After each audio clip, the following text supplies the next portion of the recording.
From the Library of Congress in Washington, D.C.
This is a battlefront. A battlefront like no other in the long history of mankind's wars. This is an air front.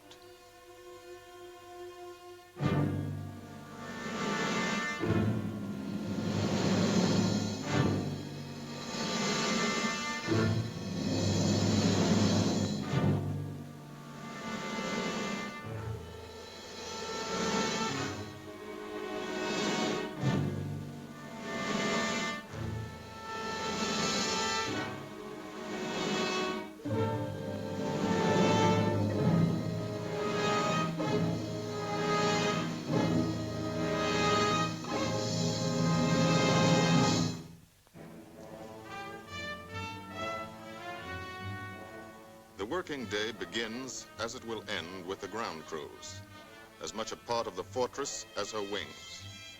If you're a mechanic, you've got your own bomber. You get attached to it.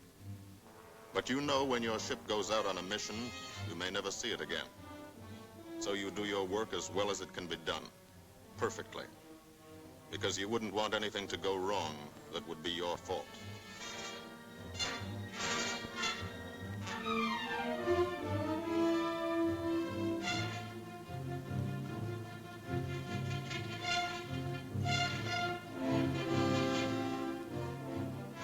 Today, the bombs will be taken from these bomb dumps somewhere in England and delivered to specific points in Wilhelmshaven, Germany.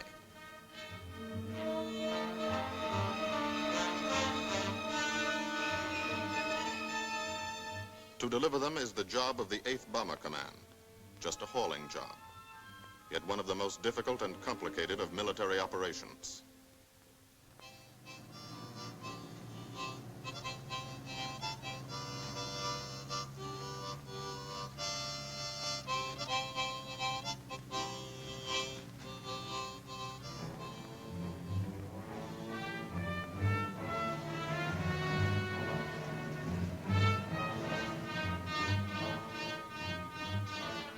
General-purpose demolition bombs, impact velocity as high as 750 miles an hour, pierce 5 inches of armor plate, destroy a factory. Briefing at 0800. Pilots, bombardiers, and navigators take their places. The group commander, Colonel Stanley Ray, steps up to the target map, and for the first time, you learn where you're going. Sometimes your face turns white when you find out. Sometimes the feeling you won't come back tightens your insides. Not so long ago, you were sitting like this in a college or high school classroom, not listening too hard, perhaps even a little sleepy. But you listen here. And as you listen, you don't have time to think of yourself. Fear fades. You concentrate on the mission. Type of formation, assembly point, 0 hour, route to target, weather, enemy fighters, enemy flak, route back home. If forced down in enemy territory, destroy equipment. If taken prisoner, give no information. Name, rank, and serial number. That's all.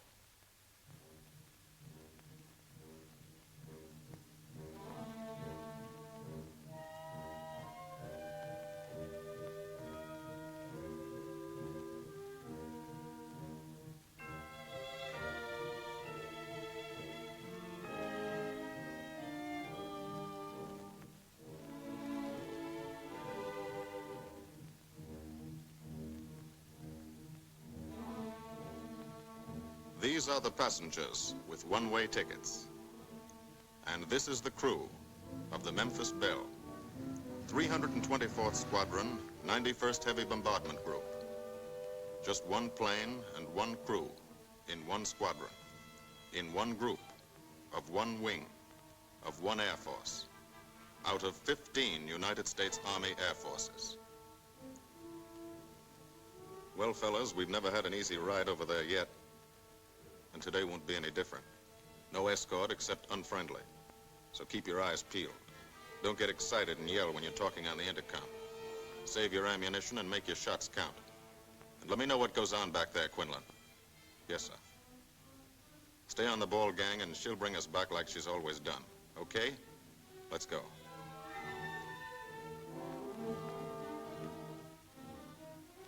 They have completed 24 missions in this, the toughest theater of air war, the big league of sky fighting. Their experience is priceless. And so, if the Memphis Belle comes back this afternoon, they will be sent to bring the vital lessons they have learned to thousands of air crew men in training at home. Home is America.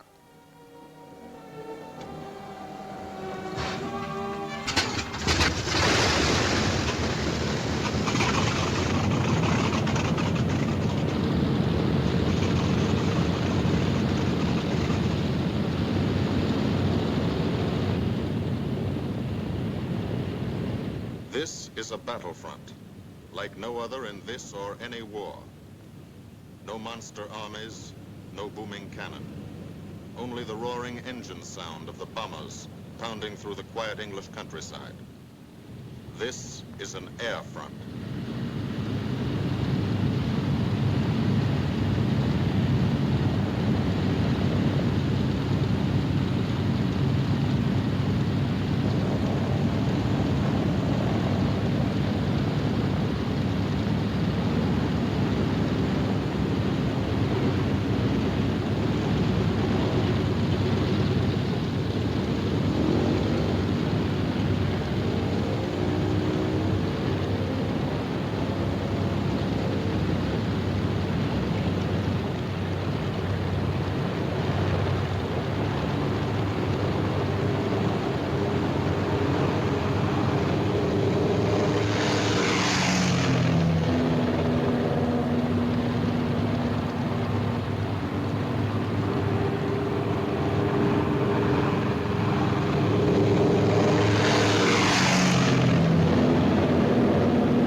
The wheels of the Memphis Belle leave the soil of England for the 25th time.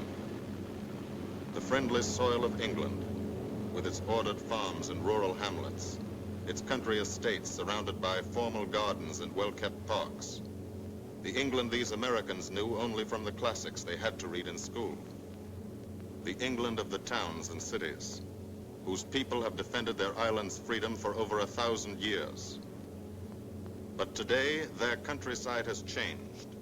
Today, their island has been converted into a gigantic bomber field, a super aircraft carrier anchored off the shores of Fortress Europe, with hangars and machine shops, with hundreds of dispersal points, perimeter tracks, and concrete runways. This is England in its 5th year of war. And this is the new battlefront, the air front, from which we seek out the enemy. Not his infantry or his artillery, not his panzer divisions, but the greater menace, the industrial heart of his nation, the foundation on which the Nazi Empire and its armies stand, the power behind the German lust for conquest. The steel mills and refineries, shipyards and submarine pens, factories and munitions plants, pinpoints on the map of Europe which mean rubber, guns, ball bearings, shells, engines, planes, tanks, targets.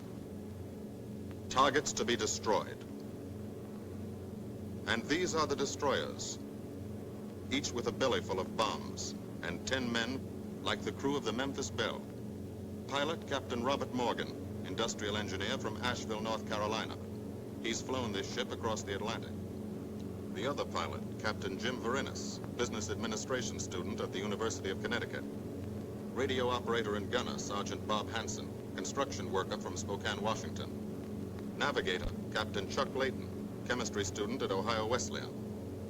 Engineer and top turret gunner, Sergeant Harold Locke, from Green Bay, Wisconsin. Used to be a stevedore. Besides keeping the Belle in order, he covers the sky above. Tail gunner, Sergeant John Quinlan of Yonkers, New York. Clerked for a carpet company, but he quit December 8th, 1941. Ball turret gunner, Sergeant Cecil Scott. Pressman for a rubber company in Rahway, New Jersey. Pilot to crew, 10,000, put on oxygen. They're climbing higher now, 300 feet a minute. The strain on the planes and on the men is mounting. The rest of the crew, Bombardier Captain Vincent Evans, operated a fleet of trucks in Fort Worth, Texas. Waist gunners, on the right, Sergeant Bill Winchell, chemist for a paint company in Chicago. And on the left, Sergeant Tony Nastal, used to repair washing machines in Detroit when he was a kid. Now he's 19 and has 2 Nazi fighters, confirmed.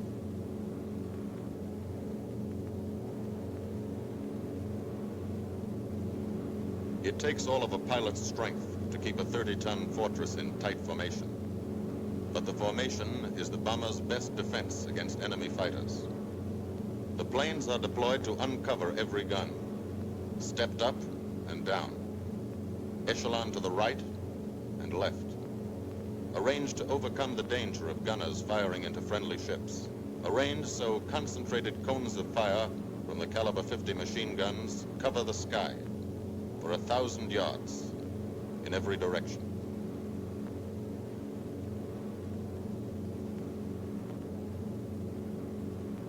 The friendly coast of England slips by below.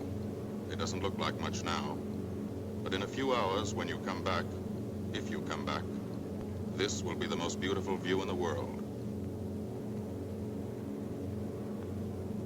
Higher and higher, climbing to reach your best operational altitude, 25,000 feet. 5 miles straight up. So high you can't be seen from the ground with a naked eye. So high that after 1 minute without oxygen, you lose consciousness. After 20 minutes, you're dead.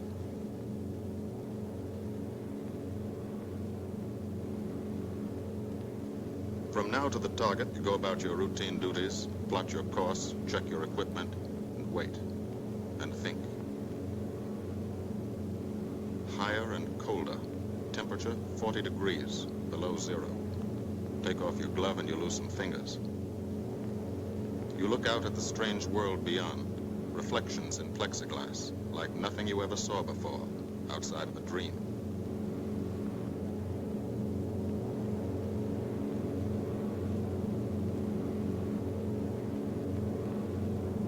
Higher and higher into the lifeless stratosphere, until the exhaust of the engines mixing with the cold, thin air condenses and streams the heavens with vapor trails.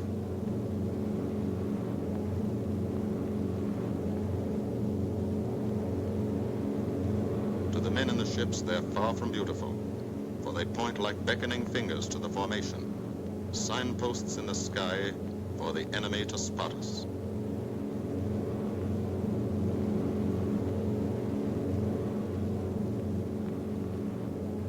For these bombers to accomplish their mission, a plan is needed. Carefully worked out, timed to the minute. The job is to bomb Wilhelmshaven effectively and economically. The enemy is strong, skillful, determined to stop us. Here are his defenses. Airdromes, well dispersed.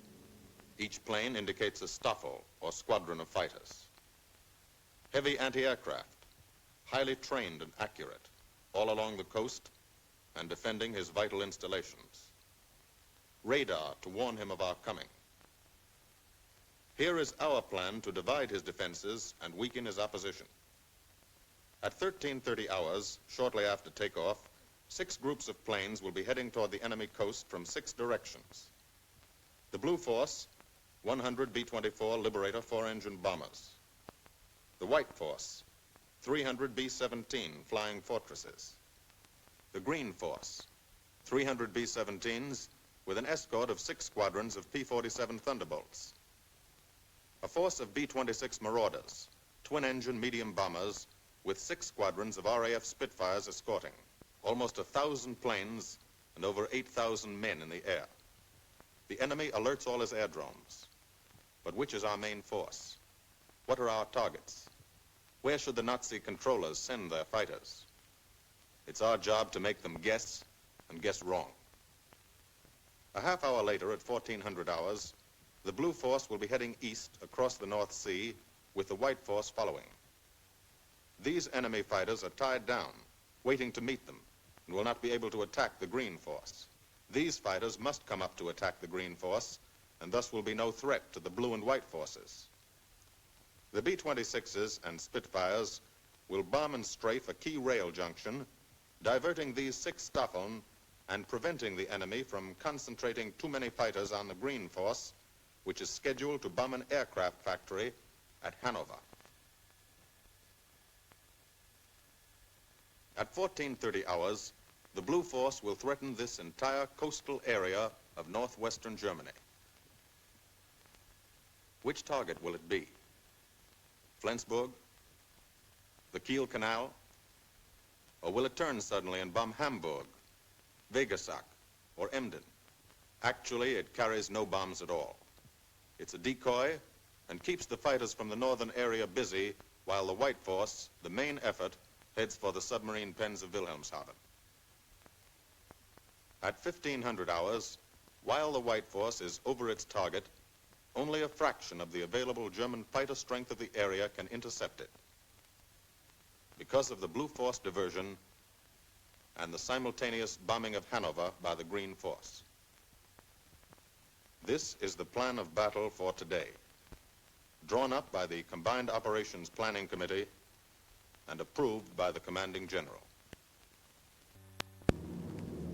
The White Force, lead group, low squadron. We've crossed the invisible line of enemy radar. The Hun is expecting us.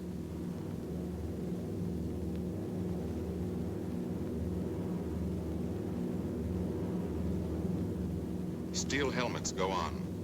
Watchful eyes strain. Tight formations are held tighter still. Tense gunners more alert because here it comes. The enemy coast. From up here, it looks the same as any other. Houses, roads, green fields, factories, waterways. But they are the houses and fields of those who invade and oppress. They are the factories and roads of the people who twice in one generation have flooded the world with suffering. Suffering in such quantity as the history of the human race has never known.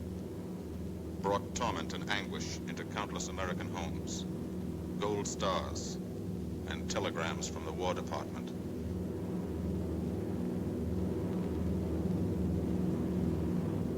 The first flak, just harmless-looking, silent puffs of smoke.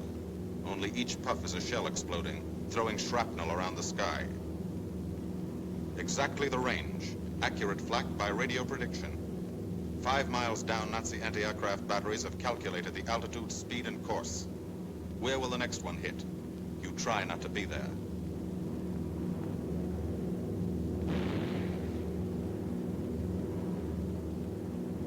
The docks and submarine pens of Wilhelmshaven. Approach to the target starts. No smoke screen can protect it.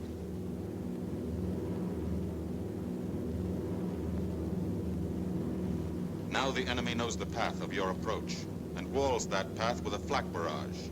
But you fly right through it. Flak so thick you can get out and walk on it.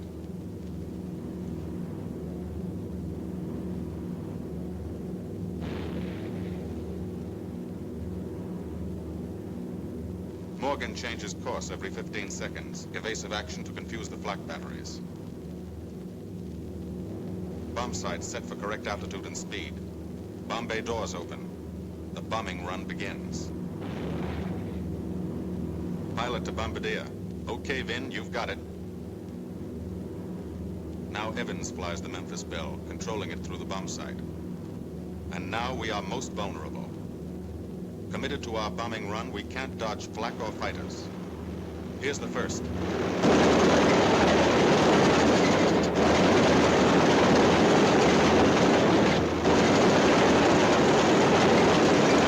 Top turret fires at it. Evans must ignore the battle. Crosshairs lined up on target. Adjustments for wind drift made. 2 more fighters diving from 9 o'clock. Flak now has the range too. They've hit this fort, but he keeps on his bombing run.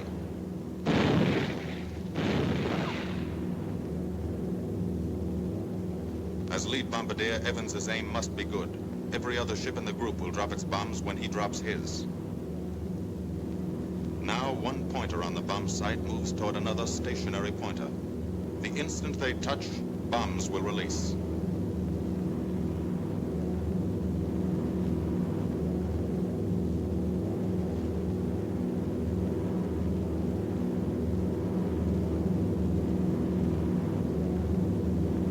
They touch.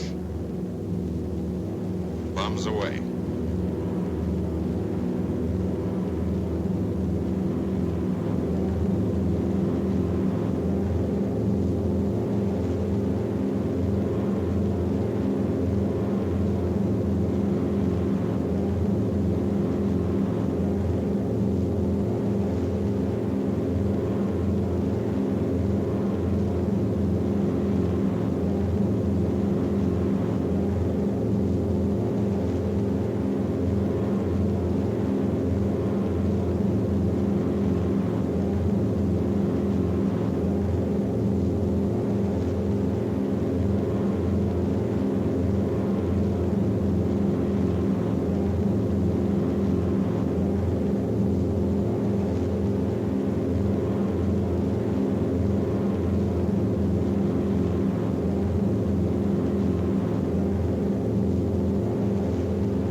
The first half of the mission is over, the easy half. Now to get home.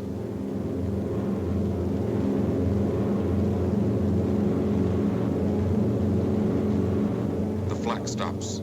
That means fighters out there somewhere. A staffer lurking behind that cloud, or hiding up in the sun where the glare blinds you, and you can't see them, waiting to dive down on you. Fighters at 6 o'clock. This is what a gunner sees. A speck in the sky. That's a fighter. And then a blink. That means he's firing at you. 2,300 rounds a minute.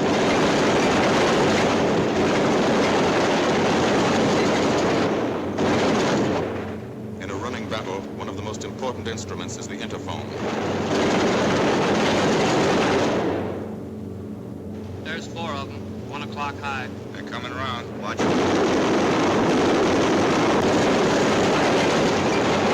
2 fighters, 6 o'clock up, coming in. Dire now, Chief. B-17 in trouble out at 2 o'clock, watching.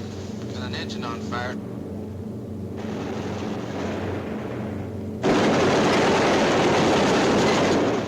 There's 2 more diving through the 94th. 3 planes, 9 o'clock, coming around. Keep your eye on them, boy. Coming around to 10. Watch them, Chuck. Keep your eyes open. Yeah. They're breaking at 11, breaking at 11. I got them. 10 o'clock. I got those see 'em. 2 at 2 o'clock. Watch them, Scotty. I got my sights on them. Check that B-17, Chuck, 3 o'clock. Loader smoking. Fighters, 10:30, coming around. Those 10:30 upper or lower? In the sun. B-17 out of control at 3 o'clock.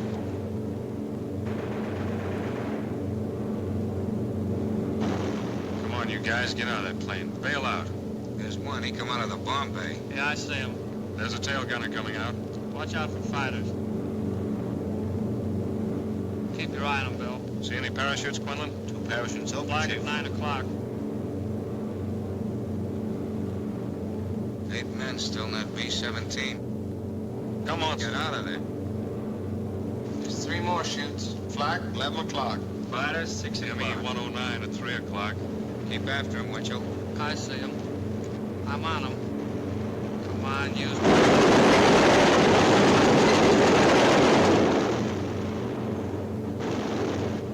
I got him. Quinlan, confirm that fighter. He got him, Chief. Look, he's bailing out. Don't yell on that intercom. Fighters, 10 o'clock. Watch those 2 at 12, Van. They're coming in. They're coming in, Scotty. Get that ball turret on him. Save the ammunition as much as possible.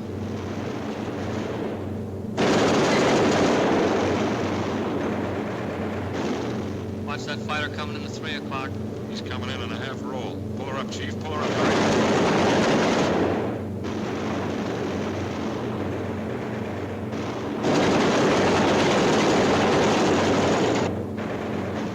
This fortress is hurt.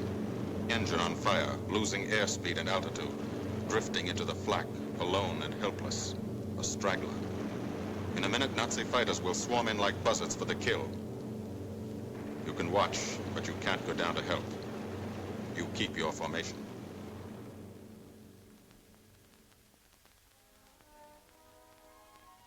Here, too, the mission is being flown.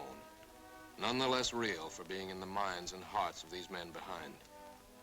Ask anybody who's been to a field in England, or anywhere else our bombers are based, and he'll tell you that there's drama here, too.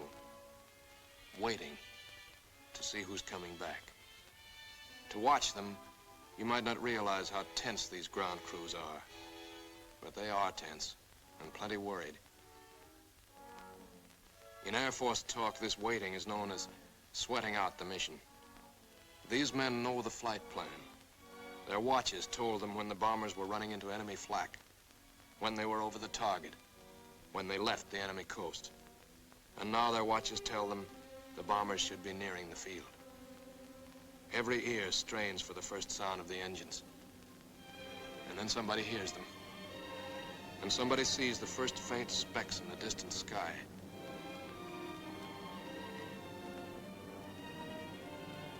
Every face turns to see and count. The watchers try to read the numbers on the ships. These planes have priority to land first. The colored flares mean wounded aboard. In the hospital window, these watching men know what that means. They know what it feels like to lie on a bouncing fortress floor for hundreds of miles through the frozen stratosphere in great pain, with the other men in your crew fighting to keep you alive until they hit the field. The field. Home. It'll be okay then, because there'll be medical care, the best, as soon as the wheels of your plane stop rolling.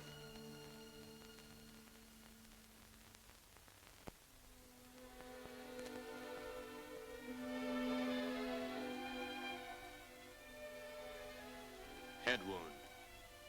Concussion. 20-millimeter cannon shell exploded in his radio compartment. Shock.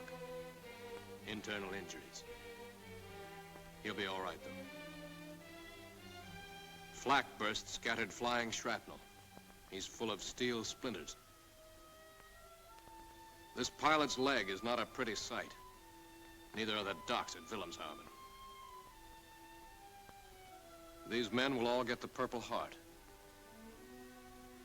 And this man, too, posthumously.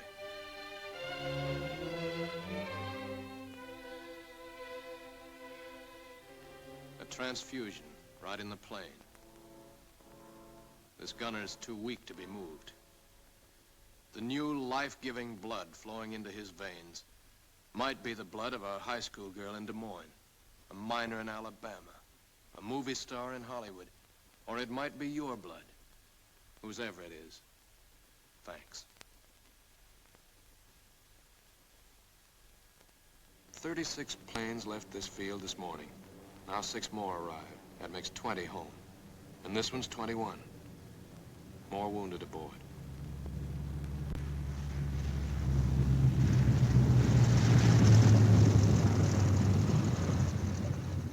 "22, coming in with his left inboard engine dead.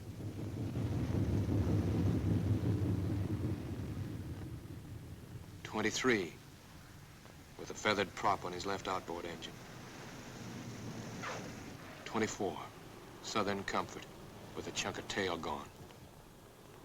25, they flew home on their luck. 26, not a scratch. The control tower learns that 2 more landed at a British field to the south. 1 a crash landing, crew safe. That makes 28. 29, a rough landing, but her pilot's badly hurt. It's a wonder he brought her back at all. 29 planes back, so far. 29 out of 36. Our losses were heavy, but the enemy's were far heavier. We destroyed a German aircraft factory, a rail junction, submarine pens, docks and harbor installations. That's specific, known damage. But who can tell the number of German torpedoes that will not be fired, the number of our convoys that will get through now, the soldiers and seamen's lives that will be saved, or the battles that will be won instead of lost because of what these bombers and airmen did today.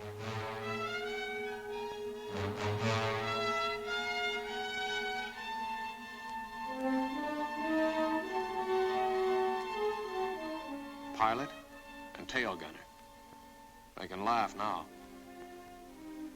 Fire on the inboard engine did this. Flames streaked back and burned the stabilizer, too.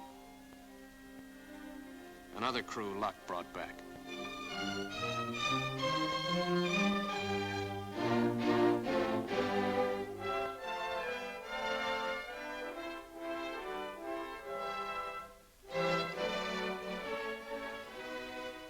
Here's old Bill. A pretty good airplane when it took off. Lost its nose, lost its navigator, bombardier wounded, top turret gunner and pilot hit, hydraulic system shot out, no brakes, no flaps, but old Bill came back.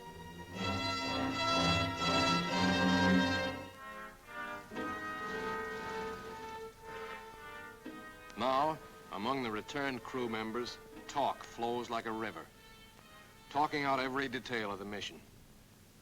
These are the faces of combat, faces of Americans who have watched their comrades die, faces that can never forget the enemy, and they're in no mood to have their picture taken.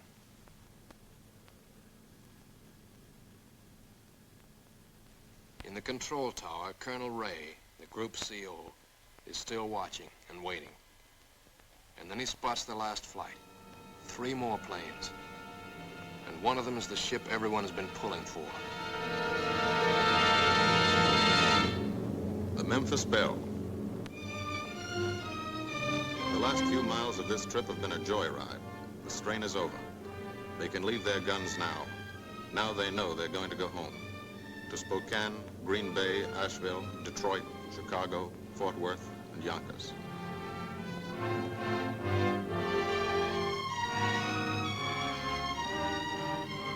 The Belle comes in for her landing. But first Morgan buzzes the field, cuts the grass with the giant fortress. It's against the rules, but this is a special occasion.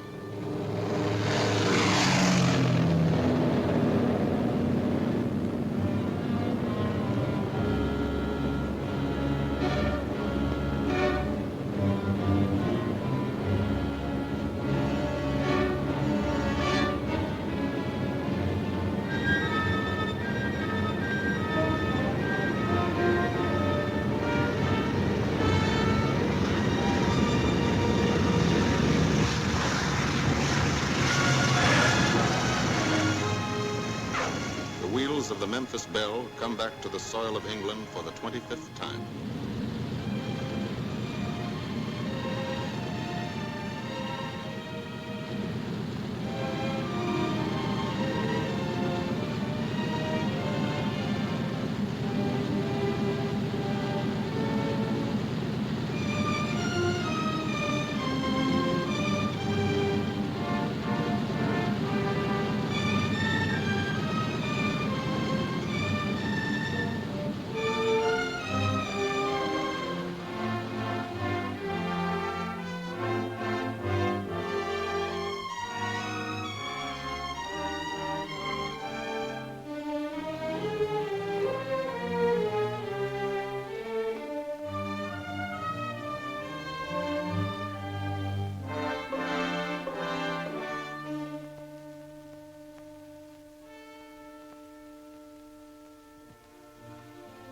This is a day they will never forget.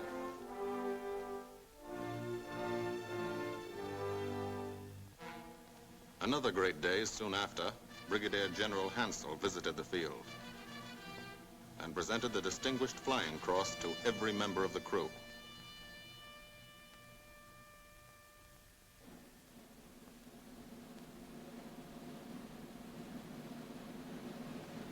And then there was another day.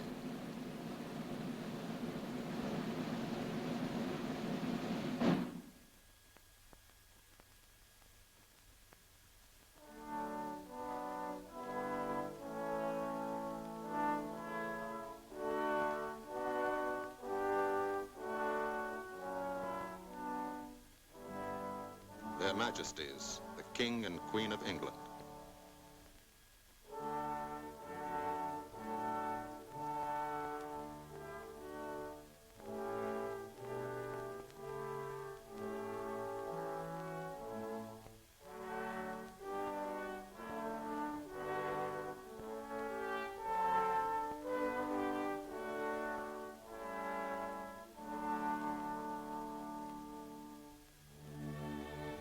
Johnny Quinlan never thought anything like this would happen to him when he left Yonkers.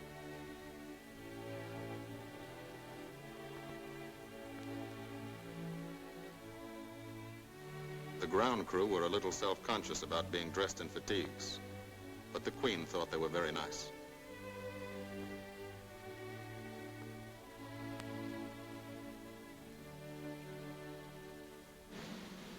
Finally, two more visitors came. General Acre, commanding the 8th Air Force, and General Devers, U.S. commander of the European Theater. The Belle crew received them in flying clothes, as General Acre read the order for what he called their 26th and most important mission.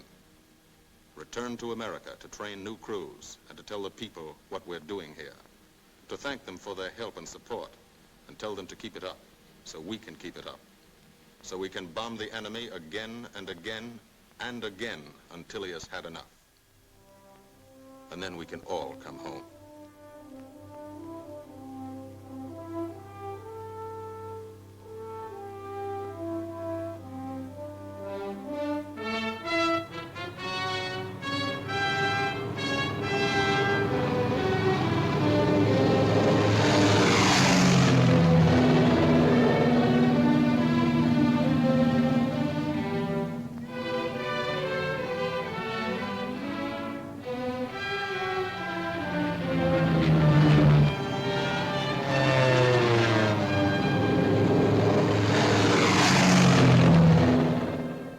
The 8th Air Force, who are now flying deep into Germany, bringing destruction to targets almost 1,000 miles from their bases. Destruction like this. And who have never once been turned back by the enemy. To those men, this film is gratefully dedicated.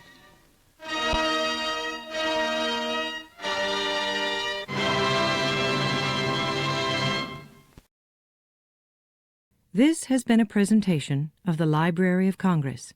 Visit us at loc.gov.